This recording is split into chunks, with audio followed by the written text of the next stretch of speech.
Hello, Pokemon trainers and fans the world over. Welcome back to the Pokemon trading card game Lille Regional Championships. We are here waiting for the last round of Day 1 Swiss, the last round to determine who will make it into Day 2 and who won't. I'm Freya Pierce, and I'm joined one last time by the wonderful Ross Gilbert. How are you doing, Ross? Oh, I'm doing really well, Freya. I'm very, very, very happy. I've been fighting to get a particular player on stream all day. Yes, but you have. can't just put a player on stream. It's got to be a game which is interesting and makes sense, and it's got to be right to put them on stream. Well, the good news is the lovely Antoine Boulet has a win-and-in game. We want a win-and-in on the final round of stream. I finally get to commentate a game from Antoine, and that makes me very happy indeed. We've got Brian de Vries and we've got Antoine Boulet. They are both players who need one win, and this is really simple. The winner of this game makes Day 2. Yes. The loser of this game doesn't make Day 2. If it's a tie, neither player makes Game 2. Yeah. This is exactly what we want. This is the situation we want for the last round of the stream. Ties do nobody any good here. Both players have to win to make it through. So I'm delighted this is a game I've been trying to make happen all day. Yeah, and of course, as I'm sure a lot of people watching at home, especially fans of your channel will know, of course, Antoine Boulet, a very, well-known force for being well-known for providing translations of cards, and a lot of time he was, of course, in Japan, or they were in Japan for a while, and now they're back from Japan and crushing tournaments here in Europe as well, I guess. I mean, we're talking about somebody who went, a French person who went to Japan, became legitimately one of the top players in Japan. You should see their trophy card collection. It is absurd. We would all be incredibly jealous. And then came back. And oh yeah, in the meantime, if you've been following any news coming out of Japan in the past 5 years, there's a very good chance Antoine's been involved in the translation. Someone who has done a huge amount of good, a very generous person for the community. And that's why I wanted to spotlight them. Not just because they're a lovely person and a good friend, but because they're someone who has really done a lot of good for the community, helping us all out with these translations, and just a frankly lovely person. Now, we do have one Kyurem VMAX, one Palkia prize. Brian, nothing major. I don't think there's anything too bad in the prizes, so we are off. And it looks like Brian is going to be going first here with a comfy in the act. No, Antoine's going to be going first here. And we do see a turn 1 Capacious Bucket. Going to get a couple of water energy out, so they're onto a... It's a good card you want, turn 1. Battle VIP pass as well, and we're talking about a good turn. Yes, we really are. And important to remember, Brian de Vries as well, Antoine's opponent, a very, very decorated player in their own right. So several top 32s, top 8s, top 4 finishes at various regionals and international championships. Insanely skilled player. Oh, yeah. I mean, we're looking down the list of accomplishments now. Top 32 at North American Internationals last year.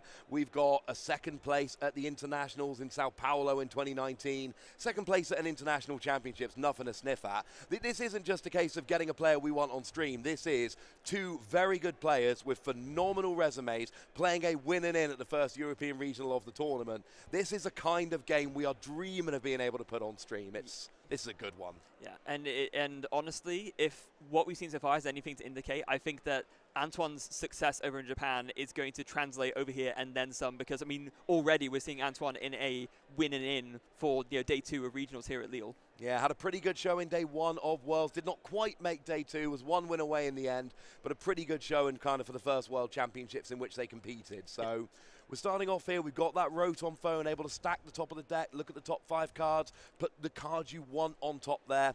And obviously a really good card that combos with your Glaciate the World from Kyurem VMAX. Not using that right now, but it's still a consistency card in the early game. We do see an energy attachment to Kyurem, but there's not much else going. It's not an ideal start, and now Brian is trying to, we've clearly got the Lost Zone Giratina build here. Oh, and we do have a turn 1 VIP pass, so Brian is off on one here. Yeah, you love to see it if you're Brian. Not so much if you're Antoine, of course. You don't want your opponent to have a great setup, especially when your turn 1 was just attach an energy and pass. But Brian is going to get himself going very, very well here. So going to look through the deck and see what is the best option to go for here. Looks like eyeing up that Radiant Greninja potentially. We have seen so often that's been a crucial key early game card just to get energy in the discard pile and draw more cards. But it looks like not even bothering the Giratina, just going straight for another Comfey and the Radiant Greninja. Yeah, we're going full consistency here with Brian. We've got 2 Comfy on the board. We've got Radiant Greninja. Of course, Comfy's not just consistency. It's also, as we've been talking about, so we've seen a lot of Giratina today. It's trying to make sure we got those cards in the Lost Zone so that we can activate those cards like Mirage Gate, like Sableye, like Cramorant, and a second Turn 1 VIP pass. Wow. That is not necessarily fair, but Brian has had a very good start. I imagine that was drawn off of the Greninja. Yes. And this is why, and Brian's playing brilliantly here, it's why you get the Greninja, it's yes. why you get the Comfy. Paid off beautifully. Now we do have the Giratina and we've got the Cramorant. We've not seen a supporter yet. If we see double Comfy and a supporter being Chorus's Experiment, we could see a turn 110 with Cramorant fairly easily here. We could, and Antoine's probably looking at this and thinking, oh my goodness, why me? Yeah, it's not, you know, we've seen these Lost Zone decks. They can absolutely pop off, and that is exactly what seems to be happening here. Brian has had an amazing start. We haven't actually seen any Comfy being used yet. There's no cards in the discard pile, in the Lost Zone, but that's not the end of the world here because you've still got them to use. They are still absolutely, they're on board at this stage. Yeah. So, no, this is, carry on. Yeah, so because we talked about Brian's achievements more specifically, I want to do the same with Antoine. We mentioned earlier about how, ridiculously difficult the Japanese tournaments can be. Antoine finished 4th at the IG Champions League. And we've talked earlier about what the formats of those tournaments are, and it is very different. It is grueling, to say the least. So even, just one such good finish at one of those tournaments is an insanely good accomplishment. Antoine did also make top 16 at Japan Nationals one year, and then had to drop to going at a vaccine. So actually, could have ended up, that was the tournament where Malamar got big, could have ended up winning that whole Japan Championships, dropped because something more important was going on. But we do see the Cramorant coming in the active. Brian here has got 4 cards in the Lost Zone. It's exactly like we were expecting. Gets 110 down.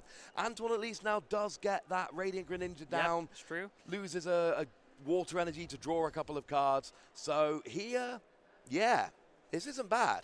This isn't bad at all. Now we see Melody as well. Now this is crucial because now with the Melanie on there, we can get a 3rd energy as a manual attachment, and we could just see an attack either with Cramorant or with the Cramorant VMAX, Kyurem or the Kyurem VMAX. So that Melanie was that missing piece to make sure we got an attachment. There is the Kyurem, and of course you've got the ability there, which might mean you don't even need to get an energy out the deck. Yes, and that's... although we do. No, obviously we do all the same.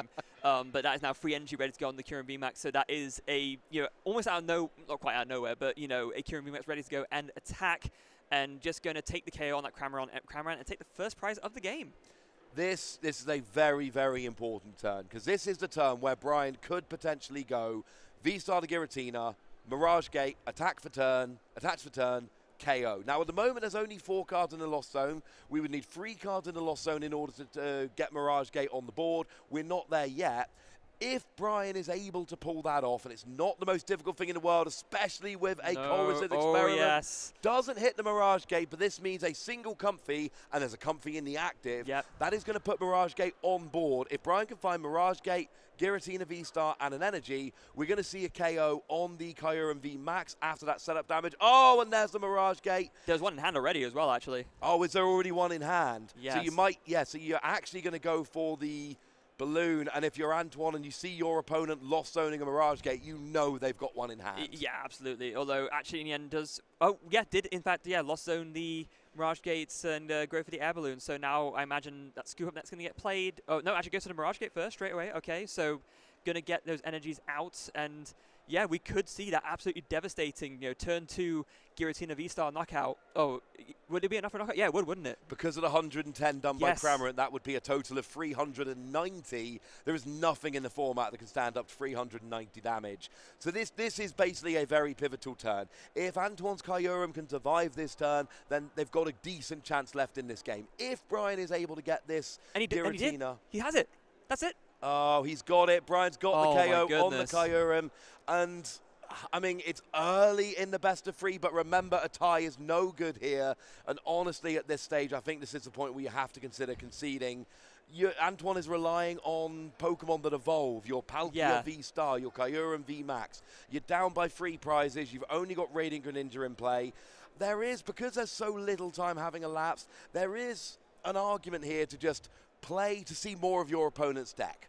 to see a few extra cards, because anything that goes in the lost zone then becomes public knowledge. So there is an argument here to just play a few more turns of this game just to learn a bit more about your opponent's deck. Yeah, you have to strike the right balance, of course, because we always mention about how one of the top skills of any really good player is time management, and yeah, getting a bit of knowledge can be helpful, but ultimately if you gain that knowledge but you sacrificed 3 minutes of the game and that was the difference between a tie and a loss, you're going to be feeling pretty sorry with yourself. You are, but I think what Antoine's planning here is Roxanne. Now this could be pretty big. Now Roxanne is going to put Brian down to a 2-card hand while Antoine gets a new hand of 6, obviously activated now that Brian's taken 3 prizes. Of course, yeah. And this could be enough.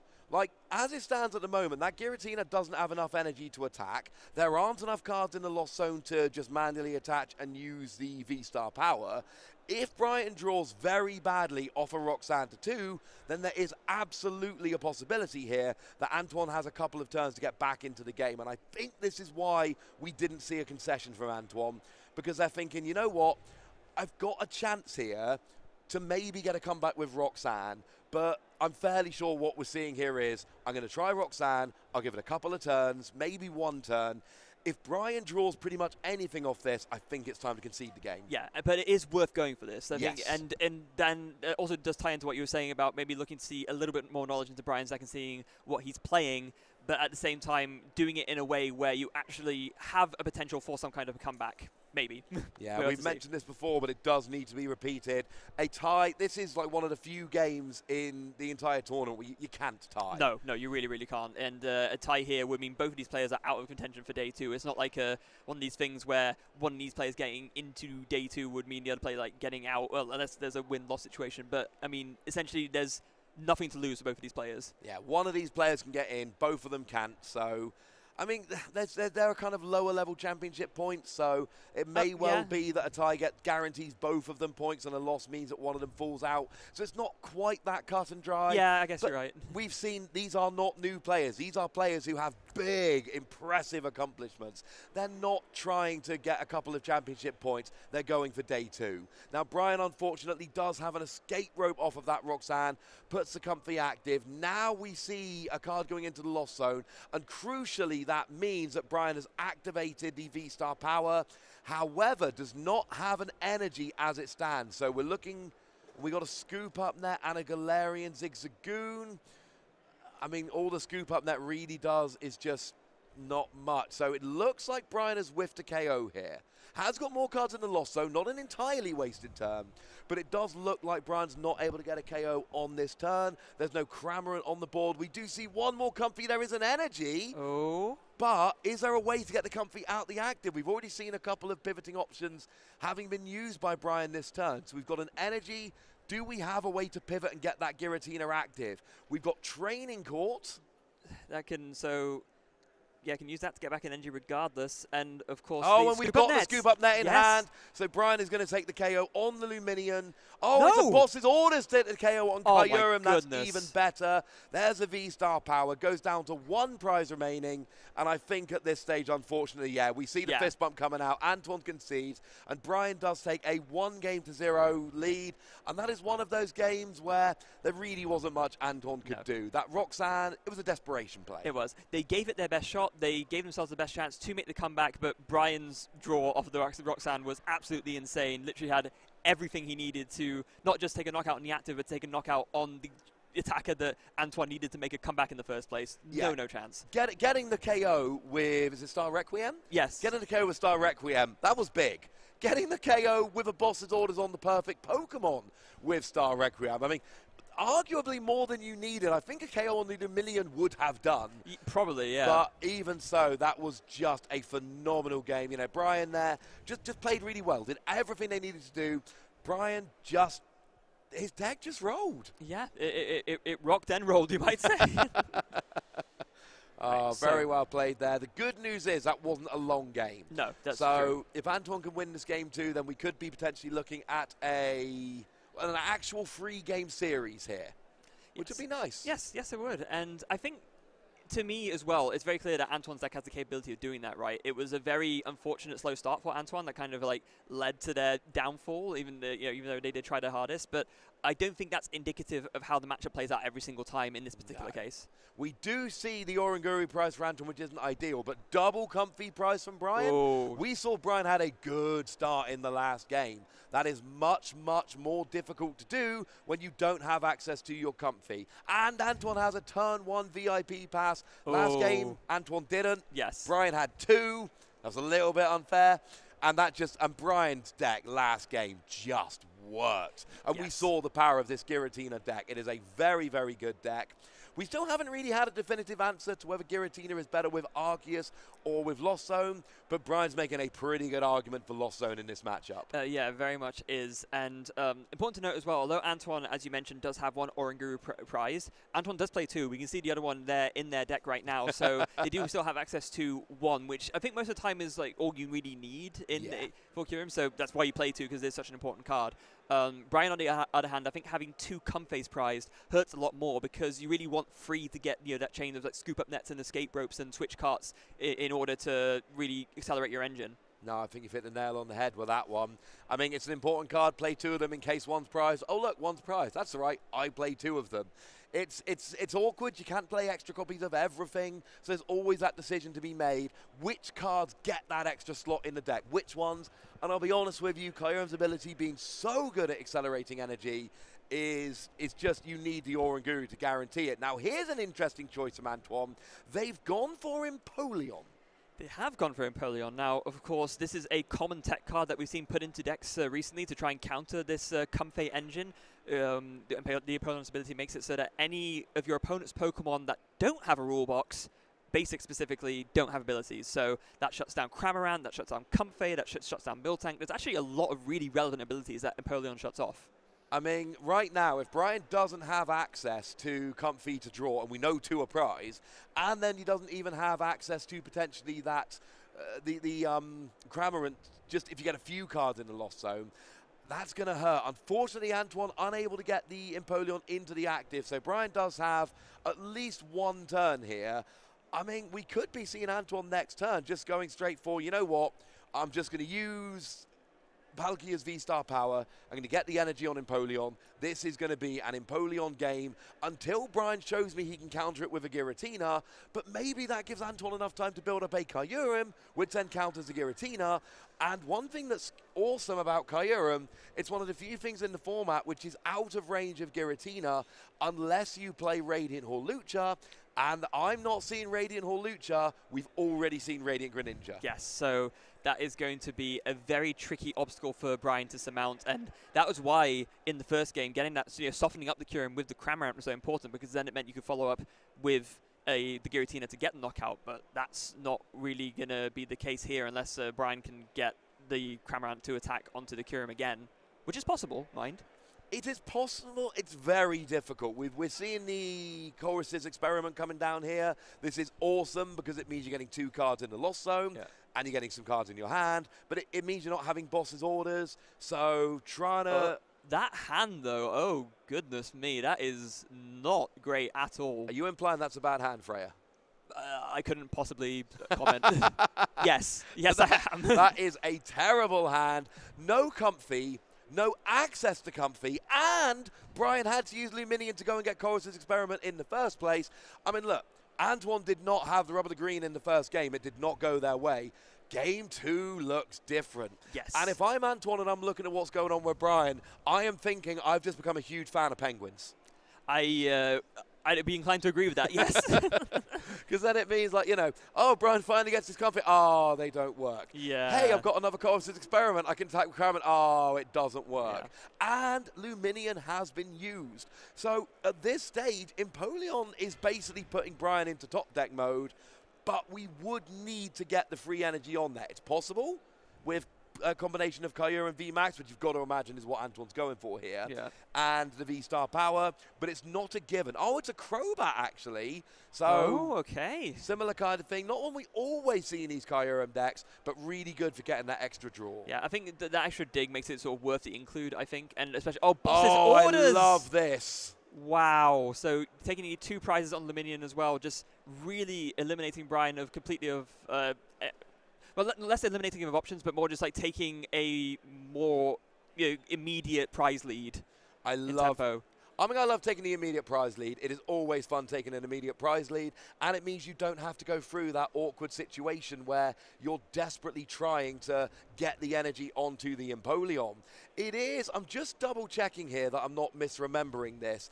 Luminion does have an attack with a water energy, and there is water energy in Brian's deck. Does 120, puts Luminion back in the deck. It's a long shot. But now Antoine said, well, bit longer shot now, it's in a discard pile. Yeah, although to be fair, if Antoine KO'd the Cramorant and then Brian DeVries used the Luminion's attack, the shuffle into the deck is mandatory. So if Brian didn't draw another Pokemon, he would lose the game. Well, I'd like to think he'd put another Pokemon down before doing it. No, but there weren't any in his hand. Like, literally, Brian just drew a quick ball for turn. He did. He went and got the Radiant Greninja, discards an energy to draw 2 cards. Brian is in desperation mode here. We've got Mirage Gate and Boss's Orders. Those are not great. You can use Boss's Orders to try and buy yourself a turn, try and strand something active that's not doing a huge amount of good. But Antoine's got active to that Star Portal, which can get some energy on. So we do see that coming down. It is for the Kyurem V Max, but there is a way that Antoine can just get the energy on Kyurem here and go, nah, I'm good. Yeah. And I mean, really, ideally, Antoine, they would have liked to do is retreat the Palkia, go into Empoleon, Star Portal all the energy back, and then attack it with Empoleon and really completely lock Brian out of the game. But instead, it looks like it's going to be an Irida, so going to be able to search for a water Pokemon and an item. I'm going to go out on a limb, yes. Escape item. rope, Oh, yeah. I love Escape Rope. This is one of the cool things Escape Rope does. It forces your opponent to switch their active Pokemon with one of their bench. It gives a choice to your opponent. But in situations like this, where your opponent only has one bench Pokemon, it's actually double cross-switcher. Yeah, it's basically as good as Boss's Orders, right? It lets you do the switching, but it also it's better than Boss's Orders because you get the switch and the gusting. And you don't use a supporter for turn. It's so good. So, no, I love this. I think Antoine going to get that Escape Rope's fantastic. And, of course, that Cramorant, oh no, it can do 110 damage. That's not that relevant at this point in the game. No. That Greninja can discard an energy and draw 2 cards, so Brian has 3 top decks rather than 1. That is very relevant. Yeah, the Greninja is by far the more important thing to hit here, and Antoine recognizing that in picking that Escape Rope and has everything to KO it already pretty much in hand. Is not going to survive an attack from this Palkia. There could be a consideration to maybe go for an attack with the Empoleon as well, and maybe that is what Antoine's going for, actually. I love this play because now you're getting rid of the draw engine with Greninja and you're turning off Cramorant. And let's face it, Brian's best way into this game is still probably comfy into comfy into comfy into comfy. Now, we know 2 a prize, that's really awkward. Brian has not actually selected a single flower in this game. No.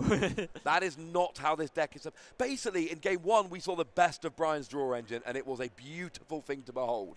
In Game 2, we've seen the worst of Brian's draw engine, and yes. It is ugly. It really, really is. And now in comes the Star Portal from Antoine, going to be able to attach 3 energies from the discard pile to whatever way they like, and just going to whack them all straight on that Empoleon. Yeah, and Empoleon is now going to go and get a KO onto that Greninja. It's going to, and I love the extra energy. We saw there was more on there than we needed, but it's because you've got to move energy from Empoleon when you attack. Now Antoine doesn't need to top deck, and we see Brian conceding here, and we are going to get an actual best of 3. None of this going to time malarkey. Nobody wants a tie in this game. We've got 60% of the time left, and we're going to Game 3. We should have enough time to finish. What we've seen so far, though, Antoine's deck in Game 1 did not cooperate. Brian's deck in Game 2 did not cooperate. We've yet to really see both these players playing each other where their decks are firing on all cylinders. And I'm going to be honest with you, Freya, that is the game I want to see now. Yes, and we have a almost full half hour, like you said, to play this out. So there's definitely going to be more than enough time for this Game 3 to see it through to its conclusion. One of these players will, barring some bizarre circumstances, will be winning this game and therefore winning this match and making it through to day 2. Will it be Antoine or will it be Brian? There's only one way to find out, and that is to stay tuned to the rest of this match right here. Do not go away now after all this. I'm just going to go out on a limb and say I think tuning out at this point would be a little bit silly. This is getting very, very interesting. And it's kind of like a nice little snapshot of the metagame. We got Palkia and Giratina. Palkia was, you know, the big deck from Astral Radiance. Giratina was supposed to be the big deck from Lost Origin, although it's arguable as to whether it's really lived up to that or not. And now what we've just got is a really good way for, you know, to really have a bit of a battle for supremacy. Yeah. There is the fist bump. And the other thing to note is Brian is going to be able to go first as the loser of Game 2. I love being able to go first in Game 3. If I'm going to go 1-1, I want to win Game 1, I want to lose Game 2, so I've got the impetus when I'm going into Game 3. Yeah, absolutely. And, of course, pricing is going to factor into this as well. I mean, we did see in the Game 2 that the 2 companies were prized, and that really scuppered Brian's chances of a good start. So if that happens again, even going first might not be good enough. But I guess we'll find out in a second as both these players flip their cards over and kick off Game 3 in the last round of Day 1 Swiss here in Lille. 1 comfy prize for Brian. Antoine does have their Greninja prize. Ooh, not great. Which is not ideal. And again, an Oranguru, but we know that they play 2, so that's not the end of the world. Brian's prizes aren't great. That 1 comfy prize is a pain, but it's a turn 1 battle VIP pass. And that seems to be the difference. I mean, we can reduce this down to the player that hit battle VIP pass turn 1 has won every game in this match so far. Yes. So I guess if they both hit it turn 1, then we'll maybe see a little bit more of a back and forth kind of thing going on. That's what I'm hoping. Now, interestingly enough, we see a Radiant Greninja and a Giratina hit the bench. Okay. There's no comfy yet, but one of the things that Brian needs to bear in mind here is that he might not potentially have access to switching cards. And if you don't have access to switching cards, comfy becomes a lot less good of an option. Now, there is a scoop-up net in hand, but that's not going to do any good to get Luminion out the active. And there is an escape rope, so Brian does at least have options here. Yeah, Brian does have options here, and of course the capture energy kind of serves a really nice double purpose here in the sense that you don't really want to be attaching to Luminion most of the time in this kind of deck, but getting the capture energy on it means you get something out of the deck onto your bench, and it is also the energy you need to retreat into the Comfey to start your chain of flower selectings going. Yeah, it's always a fun thing to be going on there. Yeah, I love this. This is really, really good. And now you can use your escape rope, you can use your scoop-up net. And, I mean, there's a potential for another Battle VIP pass on turn 1, but then that scoop up, that's really good for reusing Comfy. So that's why we see Brian put those cards down and have a think. Honestly, this is one of those situations where Brian's turning to the judge and being like, come on, just this one's going to have them both. Sadly, that is not how it works. But got to lost zone one of them. But I think, and yeah, I think this is the correct decision here. We see that Brian already had another scoop up net in hand. So considering that, getting the second Battle VIP pass is absolutely the correct move. Yeah, I love this. You get an extra couple of Pokemon. Obviously, was never going to keep them both. You're not allowed to do that. 1 in the Lost Zone. And, of course, you want cards in the Lost Zone. So we got Cramorant, we got Comfy. And basically, outside of that Luminium with which Brian was forced to start, they've really got the perfect setup here. Yes. They have literally been able to cherry-pick basics from their deck. This is the exact setup they want, bar the Luminion, obviously. And this has been a good start. Antoine, I'm slightly worried that they have Pryza Radiant Greninja. That is pretty important in terms of drawing extra cards.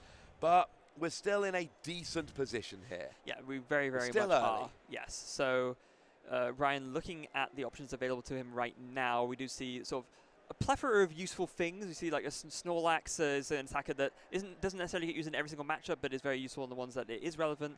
Another scoop up net as well, so oh no, that was in a discard pile, excuse me, so never mind that. Looks like Brian's content to sit on this for now and just pass. It's not a bad start. 2 cards in. Bearing in mind it was turn 1, you couldn't play a supporter, you couldn't attack.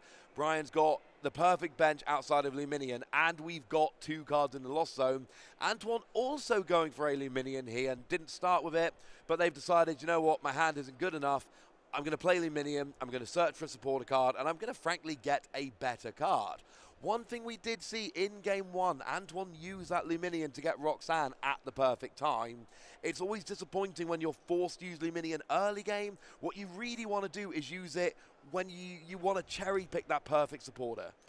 Yes, and Luminion, it's funny because, you know, it feels like for the longest time it was a card that kind of really didn't see much play. You know, when you think back to when Tapu Lele GX first came out, that card was, you know, insanely well hyped. You know, it was still playing basically every single deck.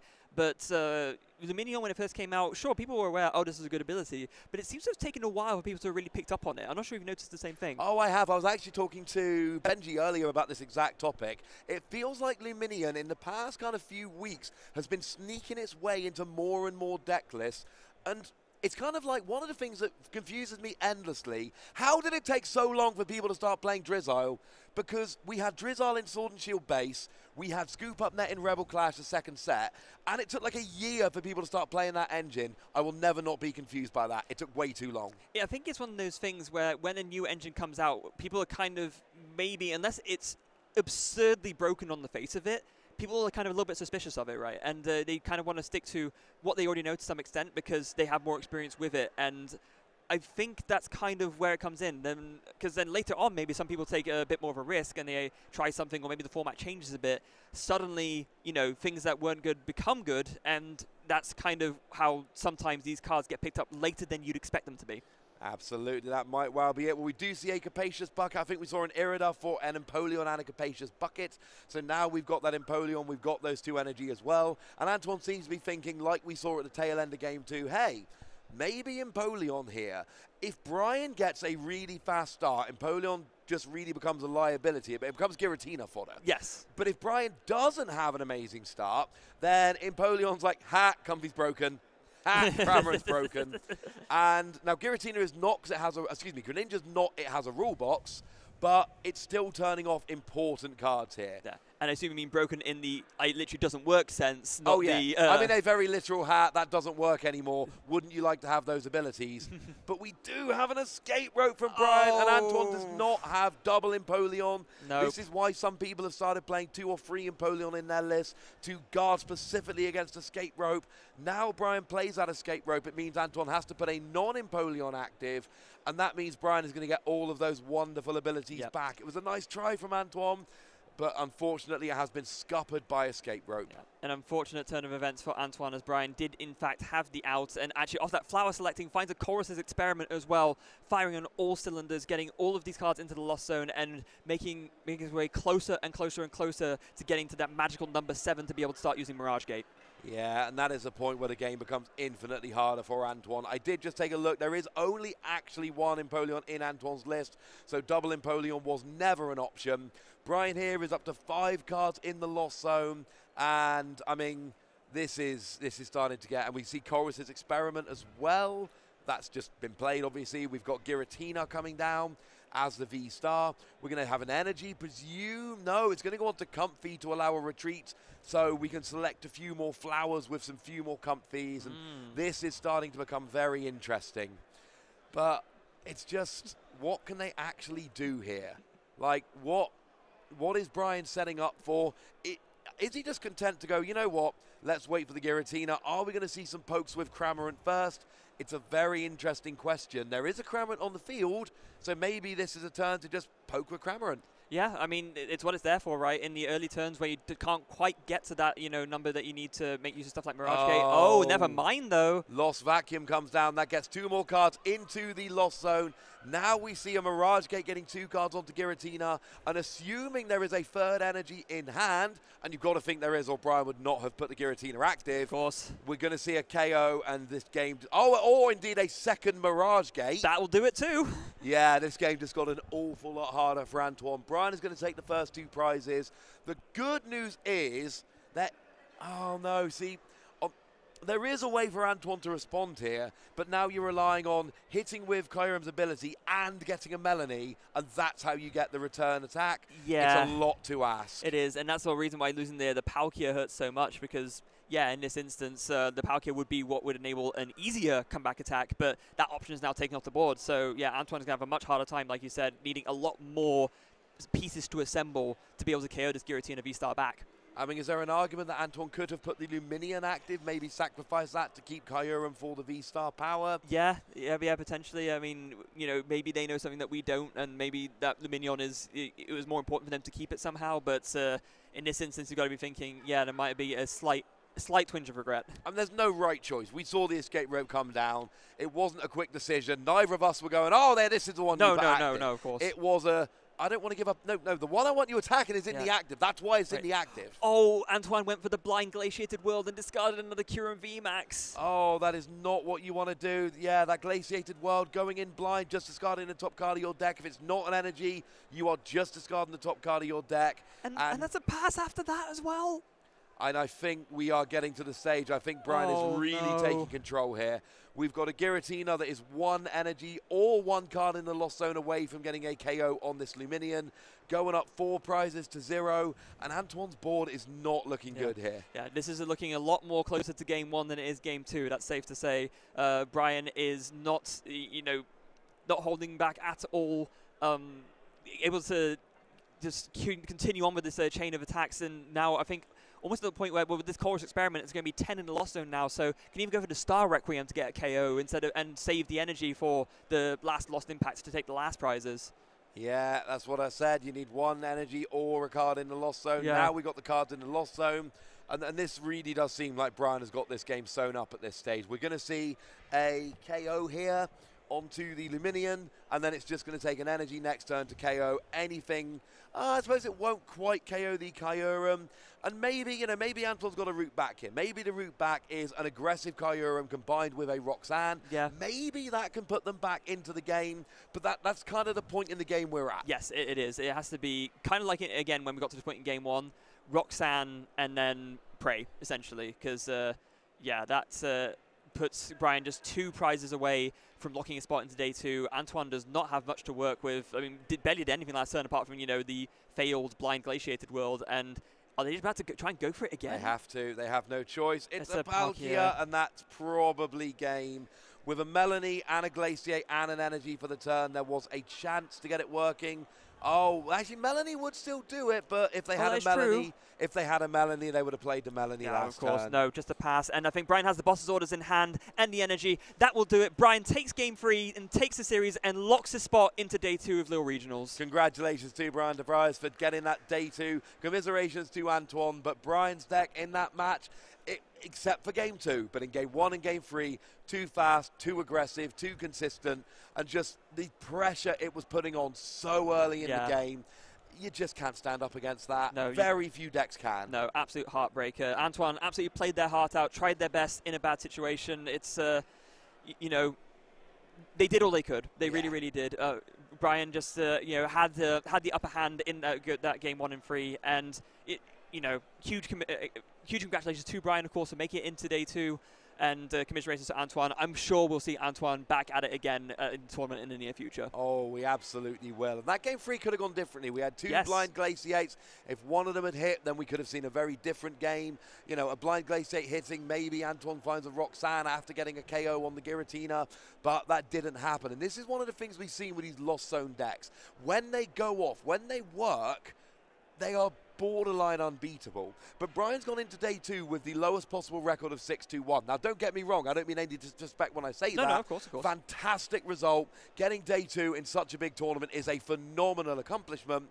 But I'm saying there were 2 losses and a draw on the way here. It wasn't a flawless record. And we just saw how good Brian's deck is when it fires. So I'm thinking there were probably a few rounds that did not go quite so well for Brian. And we've seen this, we've heard from players already this weekend. This Lost Zone version of Giratina, when it fires, it is phenomenal.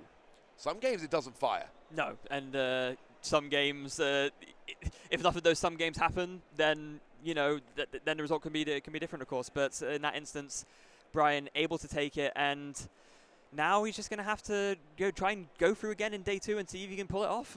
Yeah, I mean, I was talking about this with Benji earlier. It really depends on where you get into day 2.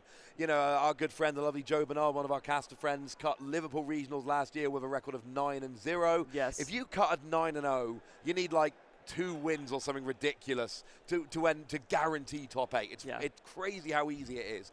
If you cut at 6-1, then you end up in a situation where actually it is so much more difficult, and it's a hard road there. But we do have a winner, and that means we need to have a chat with the winner. So go grab yourselves a nice cold beverage, but seriously, you've not got long. This interview is coming up so fast.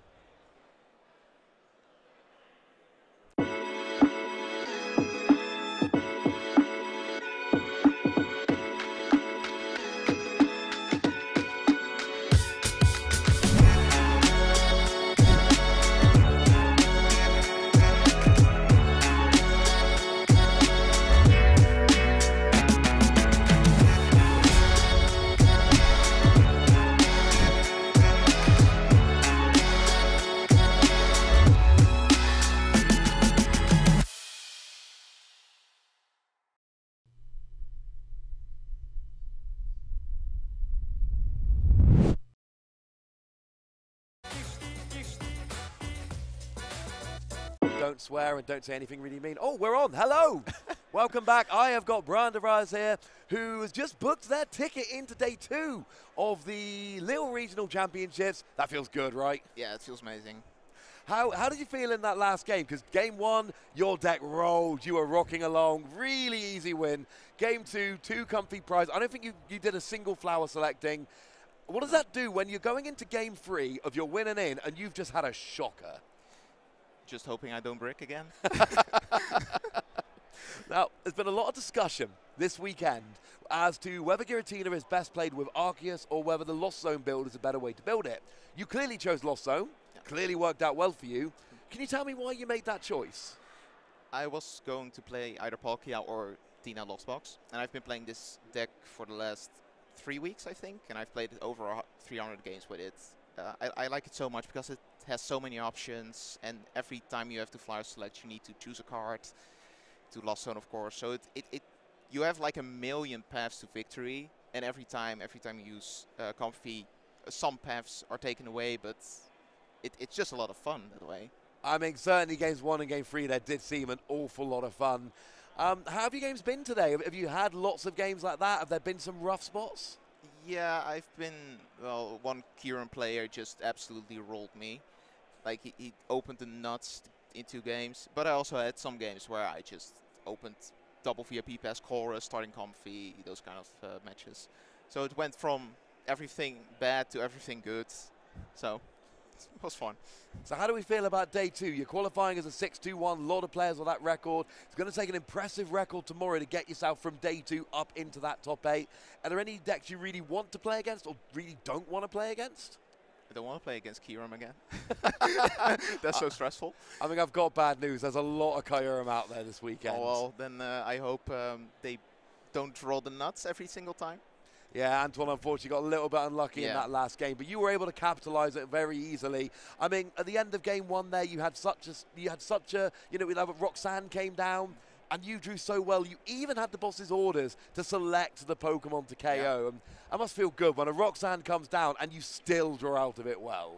Yeah, Roxanne is a lie, honestly. I mean, do you think your deck is really set up for that? Do you feel like your deck is so consistent that even a card like Roxanne is just less effective against you?